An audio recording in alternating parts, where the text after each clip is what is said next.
पिछले एपिसोड में आपने देखा कि बैरेक टाउन में रहने वाली एना नाम की एक लड़की पिछले कुछ महीनों से बहुत अजीब बर्ताव कर रही थी। उसके पेरेंट्स भी उसके इस बिहेवियर की वजह को समझ नहीं पा रहे थे। वो अपना सारा वक्त अपने कमरे में ही अपनी क्लाउन डॉल के साथ बिताती थी। दूसरी तरफ रॉबिन नाम के एक लड़के का घर आते वक्त एक भयानक क्लाउन से सामना हुआ, जिसके बाद वो गुमशुदा हो गया।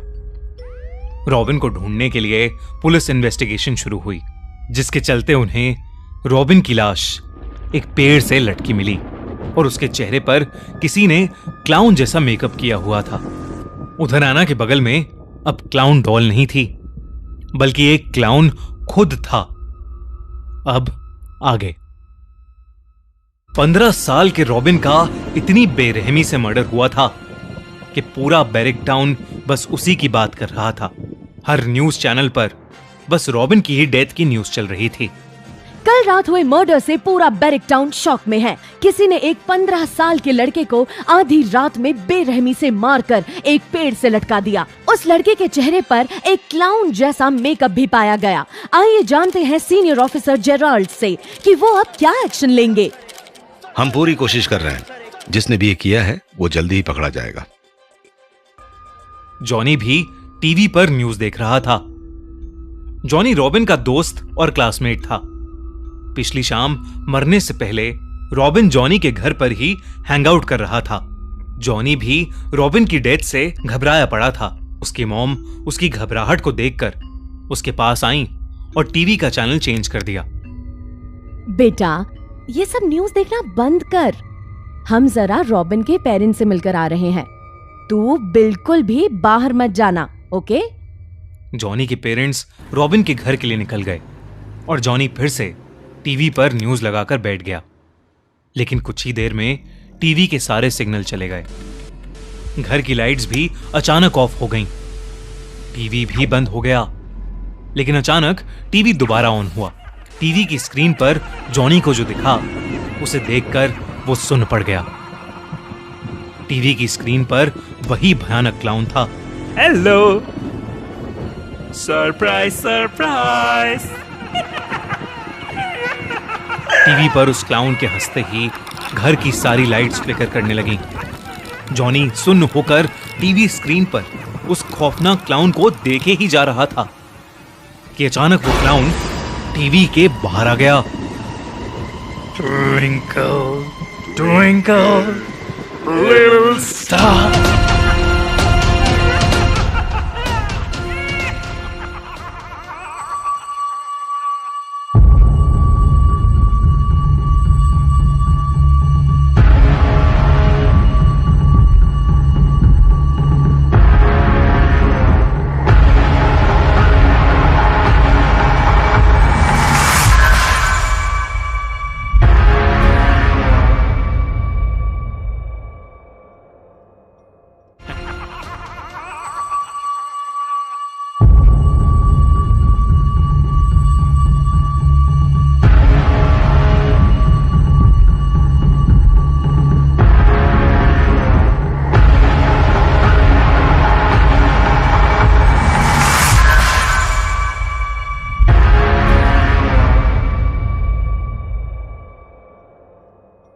एना का घर अब भी सजा हुआ था।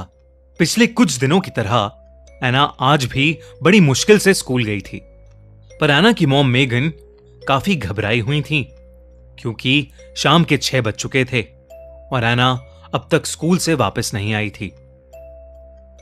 स्कूल 3 बजे खत्म हो जाता था और एना को अब तक हर हाल में घर आ जाना चाहिए था। मेगन ने आस पड़ोस में पता किया तो सभी बच्चे स्कूल से वापस अपने अपने घर आ चुके थे। जो कुछ भी बैरेक टाउन में चल रहा था उससे मेगन वैसे ही बहुत डरी हुई थी। उसने स्टीव को फोन मिलाया और उसे सब कुछ बताया। स्टीव भी मेगन की बात सुनकर बहुत घबरा गया था। वो फौरन ही एना को ढूंढने के लिए ऑफिस से निकल गया। वहीं दूसरी ओर जब जॉनी के पेरेंट्स घर वापस आए तो उनकी जान ही निकल गई। जॉनी घर के हॉल की सीलिंग से नीचे लटका हुआ था। उसके गले में कई सारे गुब्बारे बंधे थे और उसके चेहरे पर भी ठीक वैसा ही जोकर वाला मेकअप था जैसा रॉबिन के चेहरे पर था।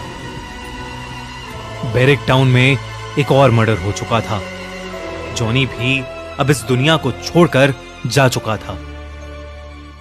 लेकिन बैरिक टाउन की पुलिस के हाथों अब तक एक भी सुराग नहीं लगा था।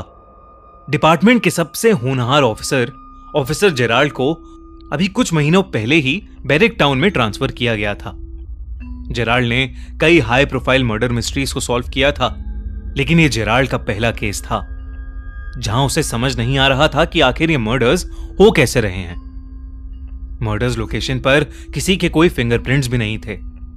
एविडेंस के नाम पर भी थे तो बस कुछ अतरंगी से दिखने वाले गुब्बारे जिन पर अजीब से चेहरे बने थे। खैर, जेराल्ड को जो सवाल सबसे ज्यादा परेशान कर रहा था वो था उन बच्चों के चेहरे पर एक क्लाउन का मेकअप। जेराल्ड ने अपनी पूरी इन्वेस्टिगेशन टीम को शहर में जितने भी क्लाउन या सर्कस वाले थे उनके बारे में इंफॉर्मेशन निकालने के लिए कहा। उधर किसी के पास भी एना के बारे में कोई इंफॉर्मेशन ही नहीं मिल रही थी। स्टीव और मेगन डरे सहमे से पूरे बैरिक टाउन में एना को ढूंढ रहे थे। तभी स्टीव का फोन बजा और उसके फ्रेंड पीटर ने उसे बताया कि एना को किसी ने बैरिक टाउन ग्रेवयार्ड जाते देखा था। स्टीव और मेगन तुरंत बैरिक टाउन ग्रेवयार्ड पहुंचे। उन्होंने देखा कि एना की बाइसिकल उस ग्रेवयार्ड के बाहर ही पड़ी है। वो फौरन अंदर गए। एना उस ग्रेवयार्ड के अंदर बैठी रो रही थी।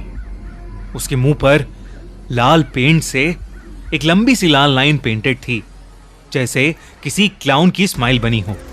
उसकी आंखों के पास काला पेंट था जो एना के आंसुओं से अब भी गीला था।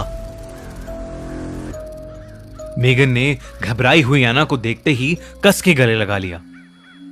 एना के पेरेंट्स उसे वापस घर ले जाने लगे। ग्रेवयार्ड से निकलते हुए एना ने जब एक नजर पीछे घुमाई तो उसे ग्रेवयार्ड के अंदर वही क्लाउन दिखा जो एक रात पहले उसके कमरे में उसके साथ नाच रहा था। उसने एना को मुस्कुराते हुए अपने हाथ के इशारे से बाय कहा। एना ने कुछ रिएक्ट नहीं किया और बस उस क्लाउन को देखती रही। तभी अचानक जोरदार बारिश शुरू हो गई और बिजली कड़कने लगी। उस बिजली की कड़क में वो साधारण सा दिखने वाला क्लाउन अचानक से वही खौफनाक क्लाउन बन गया जो रॉबिन और जॉनी को उनके मरने से पहले दिखा था। चीजें अब और भी ज्यादा पेचीदा होती जा रही थी। तभी ऑफिसर जेराल्ड को इस केस से जुड़ा अपना पहला ब्रेक थ्रू मिला। ऑफिसर जेराल्ड के केबिन में उसका एक टीम मेंबर आया और उससे बोला, एक क्लाउन के बारे में कुछ इंफॉर्मेशन मिली है। I think you should see it. क्या मिला है ऐसा पुलिस को? क्या पता चल गया है उन्हें कि कौन है वो क्लाउन? क्या वो क्लाउन ही लोगों के मर्डर्स कर रहा है या इसके पीछे कोई और ही राज छुपा है? और एना का इन सब में क्या रोल है? उसके साथ उस ग्रेवयार्ड में क्या हुआ? क्या एना का डॉल वाला क्लाउन और वो भयानक क्लाउन एक ही हैं? चेक आउट द क्लाउन का तीसरा एपिसोड दिवाली के ठीक अगले दिन 25 अक्टूबर को।